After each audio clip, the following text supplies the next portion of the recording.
अस्सलाम वालेकुम, मैं हूं नुमान अली कुरैशी आपके सामने एक दफ़ा फिर साइंस टेनमेंट के साथ। आज आप देख रहे होंगे कि मैं किसी नई जगह पे खड़ा हूं। यहाँ पे बेसिकली मैं आपको बताया कि थोड़े इंजीनियरिंग रिलेटेड वीडियोस बनाता हूं। आज मूड बना मेरा कि आज मैं आपको एक व्लॉग बना के दिखाऊं और इसीलिए हम यहाँ पे आए हैं। ये एक फॉरेस्ट है और आप देख रहे होंगे मेरे पीछे भी दुनोई इस जगह का नाम है और हम एक रेस्ट हाउस पे हैं। आज आपको इस रेस्ट हाउस के बारे में थोड़ी सी बताएंगे, हिस्ट्री भी कि क्या है, कितना पुराना है, इसके बारे में ये सारी मालूमात आज चलेंगी और देखें क्या होता है। आगे चलते हैं, ठीक है, आगे चलें, देखते हैं।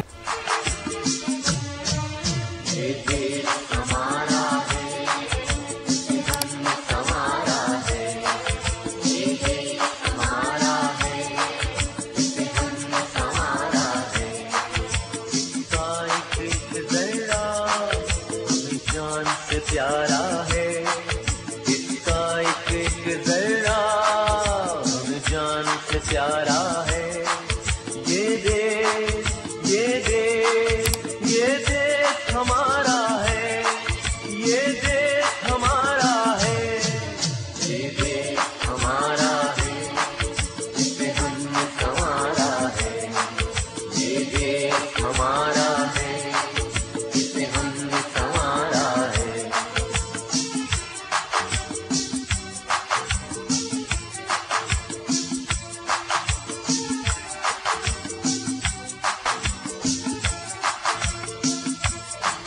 मजदूर भी हम इसके, दहकान भी हम इसके, मजदूर भी हम इसके, दहकान भी हम इसके। अल्लाह की रजा से हैं निगहबान भी हम इसके, अल्लाह की रजा से हैं निगहबान भी हम इसके।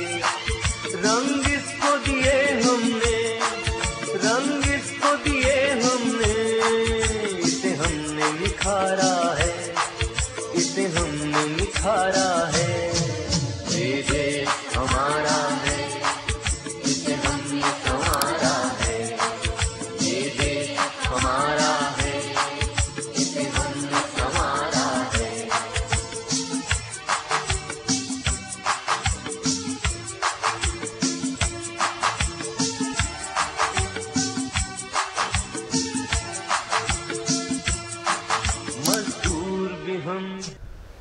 जी गाइस, आपने देखा मैंने अभी आपको सारा रिव्यू करवाया यहाँ का रिजॉर्ट का और देखा इसके अंदर 2 बेडरूम हैं और बाकी अच्छा टॉयलेट सिस्टम भी अच्छा सिस्टम यहाँ पे लगाया हुआ है।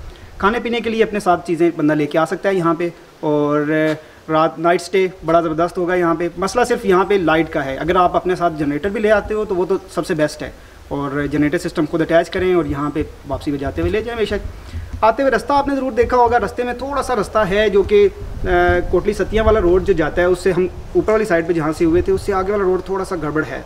लेकिन अगर आप गाड़ी आपके पास है अपनी तो फिर तो इशू नहीं है, थोड़ा बहुत कॉम्प्रोमाइज़ करना पड़ता है। अगर इतनी पुरफ़िज़ा और इतनी ज़बरदस्त जगह पे आपने आना है तो थोड़ी बहुत कुर्बानी तो देनी पड़ेगी।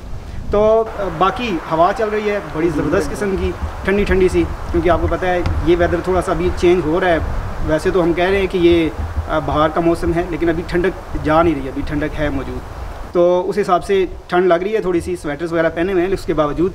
और गर्मियों सर्दियों दोनों के लिए ये रिज़ॉर्ट मैं समझता हूँ कि एक माइंड ब्लोइंग किस्म का है। आप यूँ समझ लें कि जैसे ज़मीन के ऊपर एक जन्नत का नज़ारा जो है वो पेश कर रहा है। बड़े ज़बरदस्त किस्म के यहाँ पे चीड़ के जो है वो दरख्त हैं और जब हवा चलती है तो जब वो पत्ते लहराते हैं तो उसकी आवाज़ जो है कानों में बड़ी ज़बरदस्त किस्म की एक जो है वो तासुर छोड़ती है, जो कि बंदे को बड़ा अच्छा फील होता है।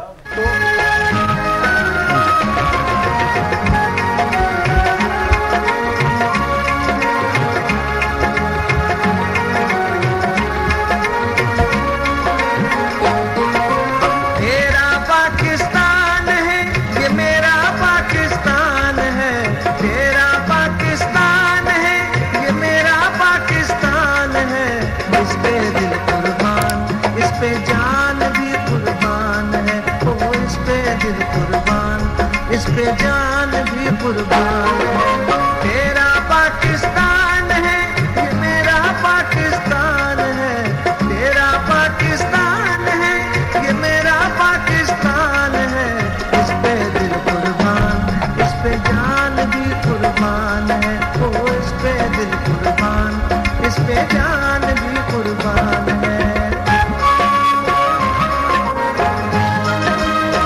नाजरीन, आपने वीडियो देखी धनोई गांव की और ख़ास तौर पे रिज़ॉर्ट की, तो आप भी लाजमी चक्कर लगाइएगा यहाँ पे, क्योंकि ये ऐसा एरिया है जहाँ पे, या ऐसी जगह है जहाँ पे बहुत कम लोगों को इसके बारे में इल्म है। तो यकीनन आपको बहुत सारी मालूमात मिली होंगी यहाँ की इस वीडियो को देखने के बाद।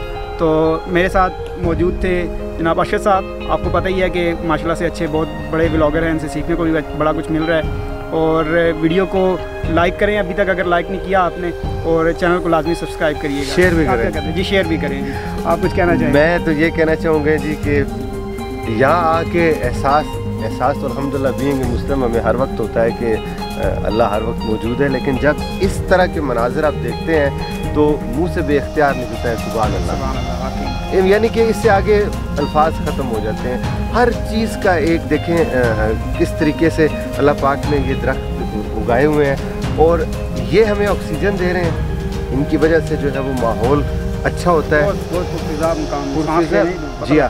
और अगर पाकिस्तान में मुझ समेत आप समेत हर बंदा साल में एक ही दरख्त लगा दे किसी ऐसी जगह पे जाके, तो हमारे माहौल में वो जो आलूदगी का जो अंसर है वो, मैं ये नहीं कहते कि एकदम से ख़त्म हो जाएगा, लेकिन आहिस्ता आहिस्ता ज़ाइल होना चाहिए। असल में लोगों में शऊर उजागर करने की ज़रूरत है कि दरख्त ज़रूर लगाने चाहिए। अब ये दरख्त लगे हुए हैं यहाँ पे, तो इन्हीं दरख्तों की वजह से यहाँ का माहौल जो है वो बहुत ही ज़बरदस्त है, आउट क्लास जिसे कहते हैं ना, वो है एक सहर सतारी हो जाता है जब हम सुनते हैं हवा की आवाज़। देखिए माजरत में आपकी बात करता हूँ, इन दरख्तों की वजह से ऊपर बादल भी आ गए, ठीक है, हवा भी चल रही है, परिंदे तो इतने हैं कि बस ना पूछे। परिंदों की आवाज़ें एक से बढ़कर एक खूबसूरत आवाज़ परिंदों की, ऐसे लग रहा है कि वो हमें देख के गाना गाना शुरू कर दिया उन्होंने, बहुत खूबसूरत परिंदों की आवाज़ें।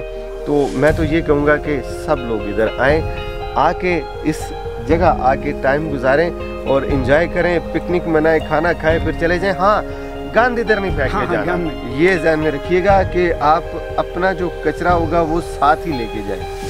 जिस एहतमाम से लेके आते हैं साथ, जिन चीज़ों में डाल के, उसी एहतमाम से उसे वापस भी लेके जाएं, बजाय यहाँ गंद डालने के। तो ये बहुत ज़्यादा इंपॉर्टेंट बात है, क्योंकि बहुत सारे लोग ऐसे होते हैं जो आते हैं, खाते पीते हैं, और जो लेके आए हुए उधर ही फेंक देते हैं। और यहाँ पे लकड़ियाँ काट के जलाने की जरूरत नहीं है, बेहतर है कि खाना घर से पका के लाएँ, यहाँ पे आएँ, खाएं पिएँ और उसे वापस ले जाएं जो भी गंद है आपके साथ, तो ताकि इसकी खूबसूरती उसी तरह बरकरार रहे। बताएं। तो आज तक के लिए इतना ही, इजाज़त दीजिएगा, अल्लाह हाफ़िज़।